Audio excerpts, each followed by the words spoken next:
Suge Knight's explosive statements about Sean Combs stirred the industry, but now Usher and Justin Bieber are beginning to speak for themselves.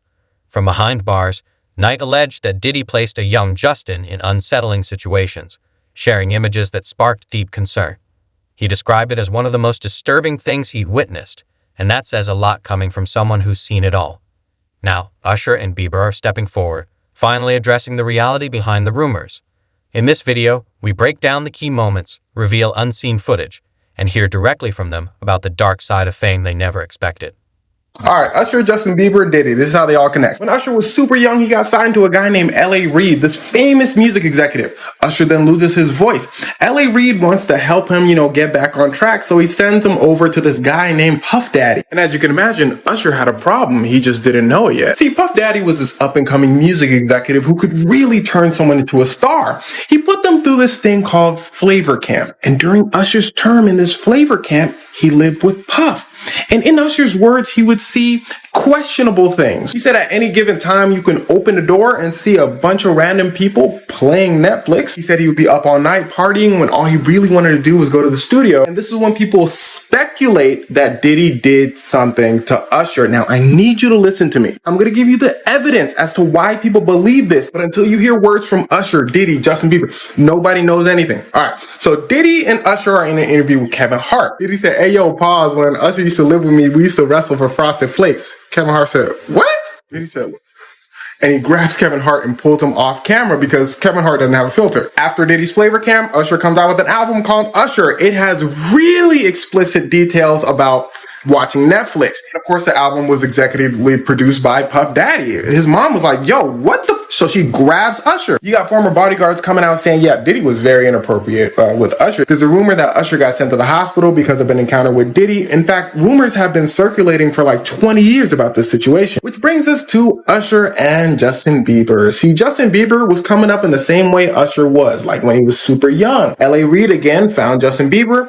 Usher and Justin Timberlake both wanted to sign Bieber. But Bieber chooses Usher, and Usher basically becomes a mentor. Now, Usher then sends a young Bieber to Diddy for 48 hours. And in this interview, Diddy's saying stuff like, "Man, Justin is doing things that any 15-year-old would dream of doing." And the thing that's always kind of annoyed me about Diddy personally is he's always towing this imaginary line in interviews. Because of his ego, he has been snitching on himself in interviews. If you listen, he'll say something like, "Justin be having a really good time with me." If no one acknowledges it, he'll be like, I can't say too much." Now, one person that know what's the saddest thing in the world is what they did to Justin Bieber. What was that? That's sad. What'd they do to him? Because there's a lot of speculation out there, but nobody. I mean, I've heard things, but what did they really do to him? They had sex with him When he was a kid. I hate to say that. I hate to say that because I really like Justin Bieber. I feel bad for Justin Bieber, and this is when that happened. If Justin Bieber came from a wealthy family. Justin Bieber pretty much came from a poor family, but the young man was so talented, and he could have been bigger than Michael Jackson.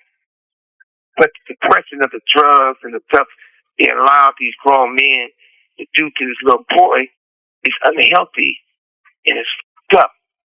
No grown men supposed to be getting high and doing drugs and tricking with a kid. I mean, you had grown men would take Justin Bieber. A grown man take Justin Bieber when he was young to a vacation, a romantic vacation, showing pictures on the Instagram with no women, nobody else, but a grown, successful man and this little kid. And even if you and I was going on vacation together, and because if the wives mad or not, it's definitely not going to be in me and you. It's going to be mad because we're going to have some there. Or I'm not going to be sitting on no romantic island, just you and me. Hell you no. know what I mean? Hell no. I'd rather take the chance. I'd rather take the chance of my girl saying, "Hey, you up there having parties and all. You right. She damn sure ain't going to say this, you and I on a romantic island. That's us." First part of the problem is, everybody said what was done to Usher, and they done to Justin Bieber. And the thing with Usher spent the night and Prima Puppy being in the same bed to do an album, and they never did one song they put out at that time. On top of that, when I met Usher, I came on one time. I'm speaking to the guy because he got good songs. That's out of respect. Young black man. This dude rolled his eyes at me. And so somebody came over as kept. They said, don't have one of your guys do nothing to him. He a good young man, but him and Puffy got a thing. He had a thing. He said, he gave me a look like, And I thought about it. The way he rolled his eyes at me, it wasn't like somebody homie rolled it. It was like I beat up somebody's man. Like I beat his, he the like somebody to roll their eyes. Like you beat my boyfriend up. I ain't speaking to you. Before the world knew his name, Usher was just 13, placed in the hands of Sean Combs, his early mentor and producer. Diddy played a key role in shaping Usher's 1994 debut, pushing him into the limelight.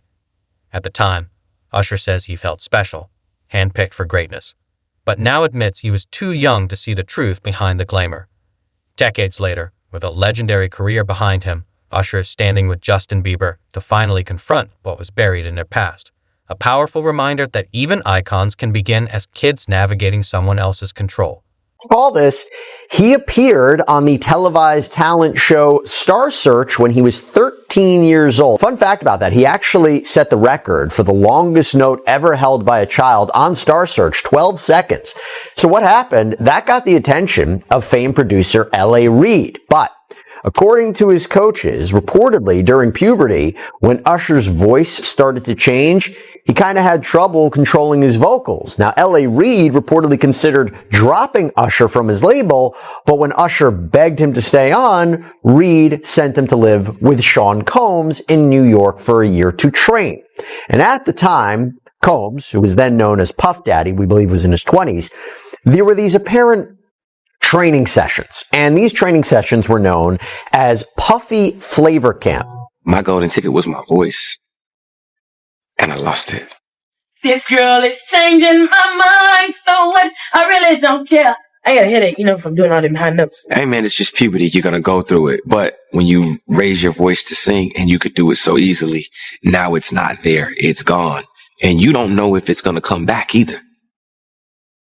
I waited all my life for this opportunity, so I performed before this audience. I think I may have ran about 10 miles. When I got back, my mother, she told me, I know this is hard, but we're gonna fight for it. We're gonna fight through it, and I'm gonna make sure that they don't drop you. Usher was 13 to 14 years old at the time. Combs reportedly had legal guardianship over Usher during that period. Can't confirm that for sure. And since his time with Combs, Usher has worked with several other producers and record labels, and he's become one of the top-selling R&B artists of all time. His awards and nominations are almost too many to count. He's won 8 Grammy Awards, 18 Billboard Music Awards. He's been inducted into the Georgia Music Hall of Fame, star on the Hollywood Walk of Fame. Rolling Stone magazine recently named the album Confessions Part 2 as the #1 greatest R&B song of the 21st century. The magazine also ranked the song's music video among its 30 sexiest music videos of all time, and VH1 wrote that he was the best dancer in pop since Michael Jackson. And of course, Usher recently performed last year at the Super Bowl halftime show, so he's not just any musical artist, he is a superstar, who you gotta say his success has been at least partially attributed to his time spent with Sean Combs. The two have been photographed together at different events throughout the years. You can see that connection. In a 2004 interview during his Confessions era, Usher told Rolling Stone how Diddy introduced him to a world he wasn't prepared for: exclusive scenes, adult parties, and moments no 16-year-old should have faced. At the time, it sounded like bold storytelling. But now, those same memories are under a new light, no longer wild tales, but reflections of a reality he and Justin Bieber are finally ready to confront. What once felt like youthful adventure now reveals something much darker beneath the surface. Over the years, Usher has spoken about this time in his life with Combs. For example, in 2004, Usher told Rolling Stone that Combs introduced him to essentially sex. He said, quote, "Sex is so hot in the industry, man. There was always girls around. You'd open a door and see somebody doing it or several people in a room having an orgy. You never knew what was going to happen." On the Howard Stern show in 2016, Usher talked about his time with Combs too, saying there was definitely a lot of wild partying, but he doesn't think he was really able to understand what all was going on. And when Howard Stern asked him, would you send your own kids to something like Puffy Flavor Camp, this is what he had to say. What a life. Yeah, it's pretty crazy. 14 years old. You're a dad now. Would you ever send your kid to Puffy Camp? Hell no. Usher also spoke with People magazine back in February, saying some of the most valuable lessons I could ever learn as an entrepreneur were picked up when I spent that time in New York with him. This unwavering desire to create and make certain that your creative ideas are executed. I saw him in real time working it out, him building something from nothing, him understanding how culture and collaboration can build careers. Being able to see that, that's what I got. We want to thank you. Come here. Don't sit on the bed at night. No homo. No, just don't get close to the bed. Don't get close. But it's just like, yo, we want to thank you for hosting the thing, man. It's been a pleasure. You didn't have to do it, and you did it. No, I definitely didn't have to do it. I definitely didn't have to. First and foremost, I'm not getting in the bed. Shout out to him and what he did. I'm just gonna, if we can, let's just put the camera a little this way, just so we're not. I don't want my shot to even I don't want it to come close to the bed at all. Usher look like he fresh off a goddamn plane. Fresh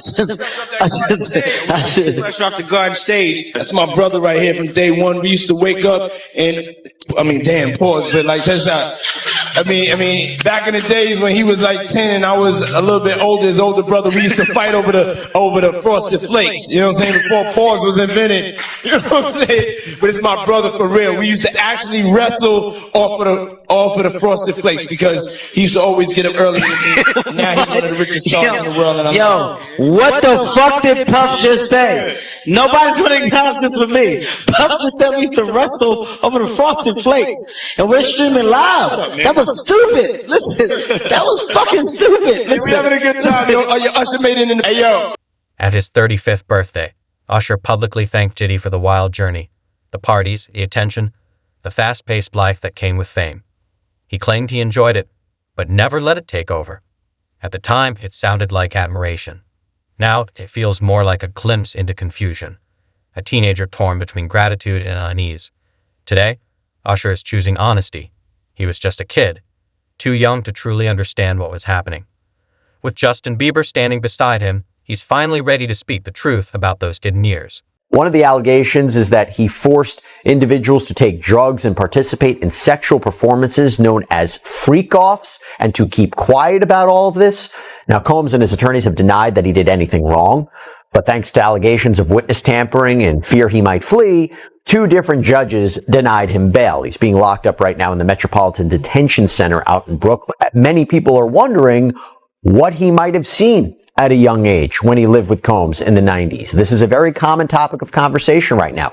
Deep dives into the people surrounding Combs. Justin Bieber, Jennifer Lopez, Usher, so forth. What do they know?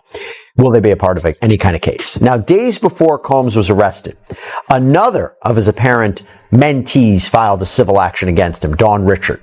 Dawn Richard is a former member of the girl group Danity Kane, and then she joined a trio group with Combs and another singer, Kalina Harper. It was called Diddy Dirty Money. She filed a lawsuit claiming that Combs sexually and verbally abused her for a decade. She also claimed that Combs owes her more than $3 million in unpaid salary and royalties, as well as unpaid wages for touring. And going back to Usher, Richard claims that Usher witnessed Combs' alleged abuse of his then-girlfriend, Cassie Ventura. Ventura had filed her own bombshell lawsuit last fall, seemingly kickstarting Combs' significant legal. In a 2016 chat with Howard Stern, Usher joked about Diddy's so-called Puffy Flavor Camp, casually hinting at odd experiences behind the scenes. It got laughs then, but now those comments feel more like quiet warnings than punchlines. Usher and Justin are looking back at every old interview, every offhand remark, and connecting the dots. What once passed as normal in the industry now stands out as anything but. 2 young artists were drawn into a world they never asked for, and now they're ready to call out the one who brought them in. To New York City, and I lived with Sean Puffy Combs for a year. It was curious. I got a chance to see some things. It was pretty wild. Usher's past comments on Diddy now going viral. These are places that a 13-year-old probably should not be. In the wake of his former mentor's federal house raids. I met Puffy a long time ago, around, 92. Flash forward to 2016 on the Howard Stern show, the singer recalling his wild memories of living with Diddy, who now faces serious legal trouble, including sex trafficking allegations. We're sending you New over York to something City. called Puffy Flavor Camp. In the 90s. Do you understand what that's like? You're I seeing- went there to see the lifestyle. Right. And I saw it. It was pretty wild. There were very curious things taking place. Uh-huh. And I didn't necessarily understand. There you go. Yeah, but it had all of the freak off victims on it. You know, Usher was like, we were just sitting up there. Who's the next victim on the playlist? And he, you won't break my soul. You won't break my soul. Damn. Can we talk? No, let me stop. No, it was Confessions. They played Usher Confessions. Confess that Lifetime Achievement Award was a fucking hush payment for your fucking asshole and all of the many years of abuse. That wasn't no lifetime. I'm still mad. People say, why you say that about Usher? Oh. So I'm mad that people aren't more mad at Usher. For what? Because somewhere along the way, he went from a victim. Justin was signed when he was just 13 years old. And I should mention he was signed by Usher to a label that was owned jointly by both Scooter Braun and Usher. And he was considered Usher's protege. He has been described Usher as his mentor, which is why his adorable premiere music video that I showed you guys last week entitled One Time, they had created this storyline in which a young Justin Bieber is playing video games with his friends and Usher calls him and says that he's running late. You know, his big bro Usher calls him and then Justin Bieber does the teenager thing and throws a party while Usher is out. So take a look at the beginning of that music video now. Three!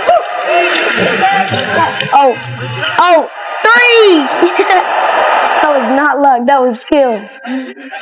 Yo, I'm killing you.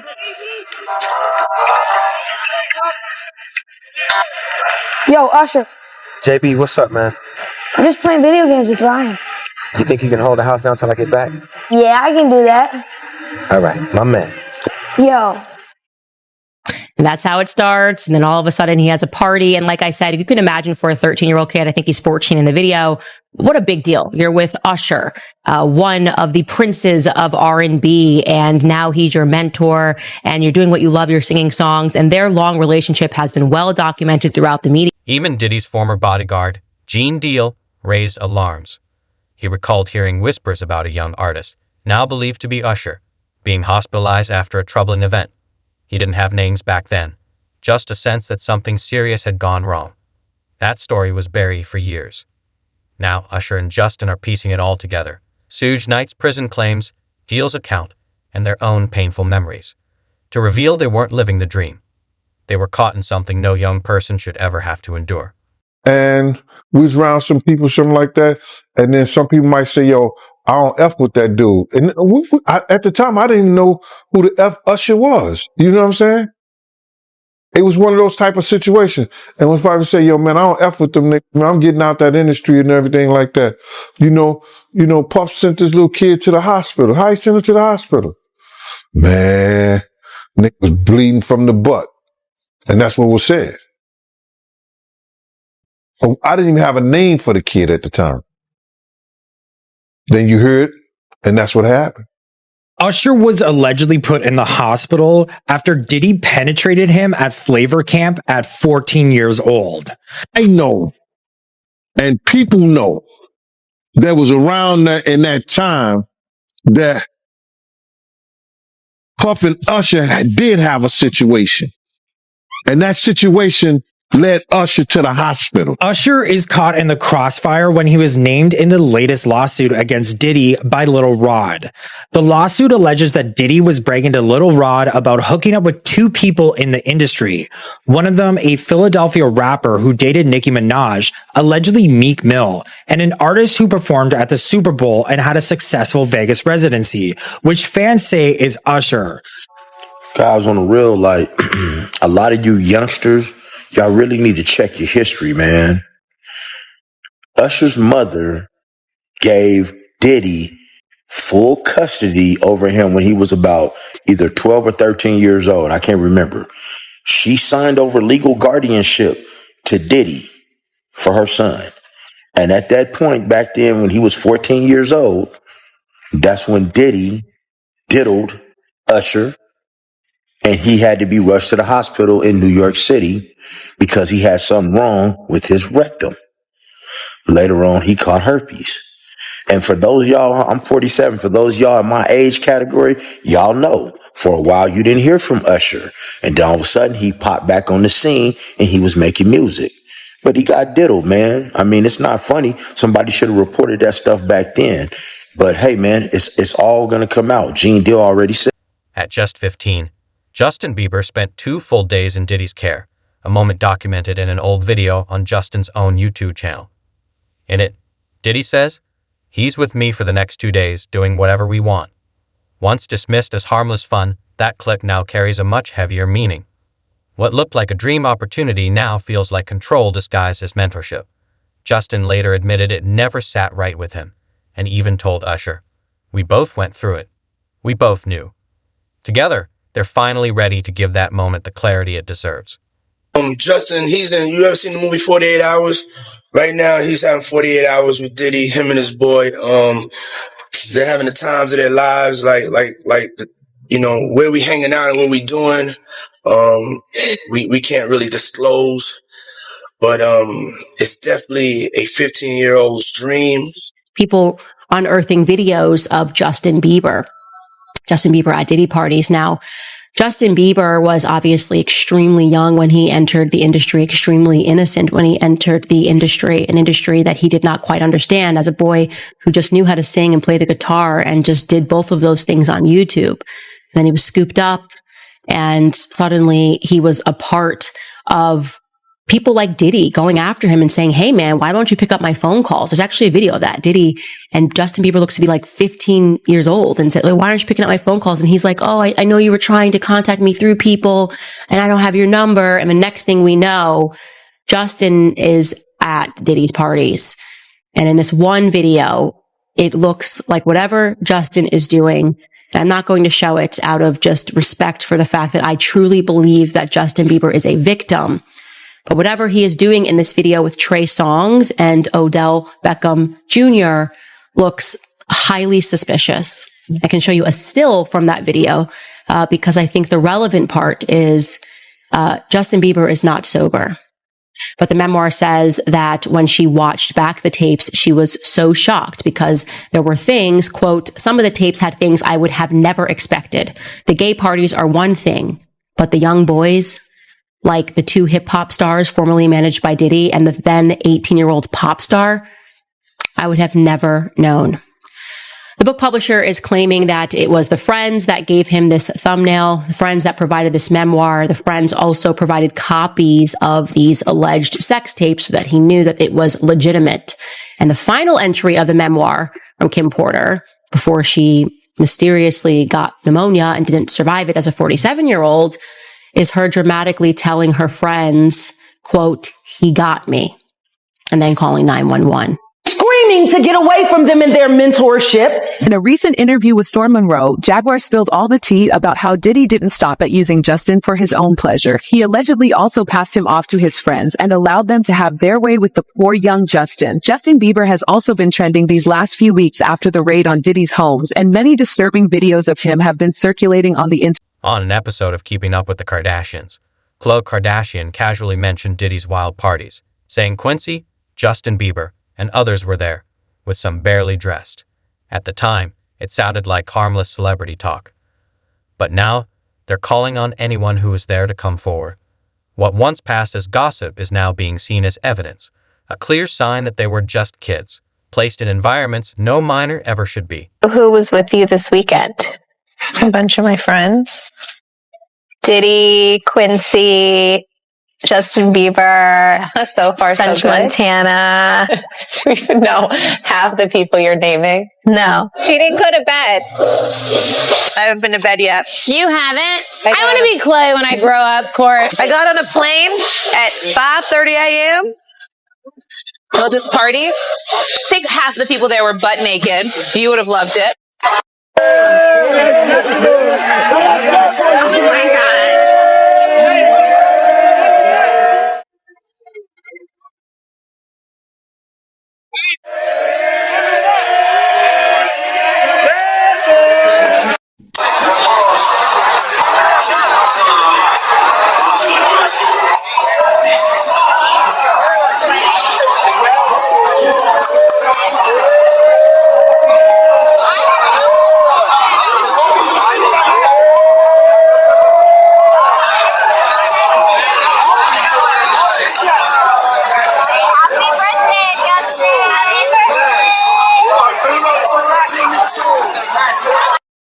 ever dated someone and their sibling.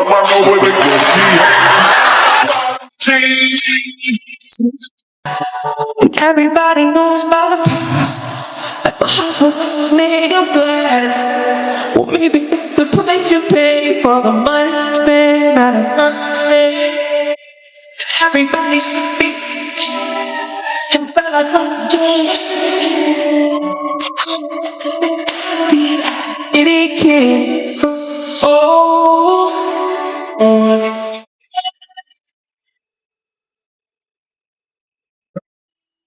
I'm tearing up thinking about it, just with the Kobe situation, you know. You just never know. And so I just wanted to be a good example, you know, and yeah. Did you feel protective of her? Yeah, I definitely feel protective of her.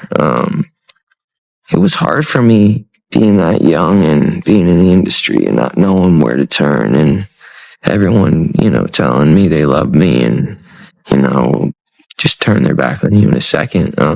So yeah, it's hard because I want her to know that, you know, she can count on me. But at the end of the day, I'm never going to force myself to be in relationship with her. It has to be natural, right? So I just kind of, you know, let her do her thing. And if she ever needs me, I'm going to be here for her. But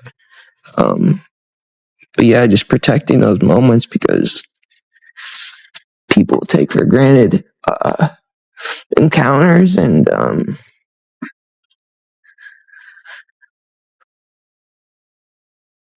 In 2020, Justin Bieber released Lonely, a haunting reflection on feeling unseen despite worldwide fame. Lines like "Everybody saw me" stick, and it felt like no one gave a damn went beyond mental health, hinting at the deeper burden of growing up under intense pressure. In a heartfelt interview with Apple Music's Zane Lowe, Justin emphasized how vital it is to protect young talent in the industry, because he knows firsthand what happens when no one does. Diddy Combs is about to face off in the biggest trial of his life, from those freak-offs to those RICO charges. There's a lot going on in this case, and a lot of witnesses will also be taking the stand. But here to break down the very latest, I want to bring into the conversation legal analyst Nima Rahmani. Nima, thanks so much for being with us here on Knife Now from Fox. Of course, Christina, excited for next week. And it's been a trial that we've been continuing to follow here over the last few months and really over the last year as those developments have still tried to come into our newsroom. But let's start with the very basics. Something that came out this week. Diddy formally declined the last plea deal that he was offered. Again, we know court is set to begin on Monday. Was this an expected move for him to turn down that final plea offer? Christina, it was expected. And the judge in the case, Judge Subramanian, asked Diddy, did you decline and reject the government's offer? Don Diddy Combs stood up in that courtroom before the judge, confirmed that he had been offered a plea deal. Details were not specified, though, by the prosecution, and that he rejected that plea deal. And what that means is that this trial will move forward as scheduled, and that Diddy is going to allow his fate to be decided by a jury. Now, before he was escorted into the courtroom by U.S. Marshals, I saw one of them checking the chair he typically sits on and scanning underneath it with his hand. Then he bent down on his knees and checked underneath his section of the defense table. There's no question security is tight here, even for a federal courthouse. Diddy was wearing the tan inmate uniform for the hearing, but he's going to be able to wear a button-down shirt, sweater, and pants for the trial, and will have 5 sets of clothes for the Monday through Friday hearings. He will be allowed 2 pairs of shoes with no laces. The parties decided also, and a lot of time spent about how they will conduct the actual jury selection, which takes place early next week. I'm very interested by that. I didn't know that. So if they're waging a criminal prosecution, do they have unlimited powers to go to all the civil actions and get all that discovered evidence? Yes, it would be by request, but if the government has cause to believe that some of the civil actions, that there's evidence in there that they need for their case, they can subpoena that. They can also subpoena celebrities as witnesses in this case. If they're watching videos and there are celebrities in there and they feel that their testimony is relevant, they can do that. Their goal is simple but powerful: to expose how trust was taken and misused during their teenage years. By speaking out together, Usher and Justin hope to give strength to others who've stayed silent for too long. When two of music's biggest names say enough, it shifts the conversation. This moment could reshape how the industry safeguards young artists, and it raises urgent questions. How did Diddy go unchecked for so long? Why were two teenagers given access to a world meant for adults? These aren't just questions. They're warnings about how fame can become a cage for the vulnerable.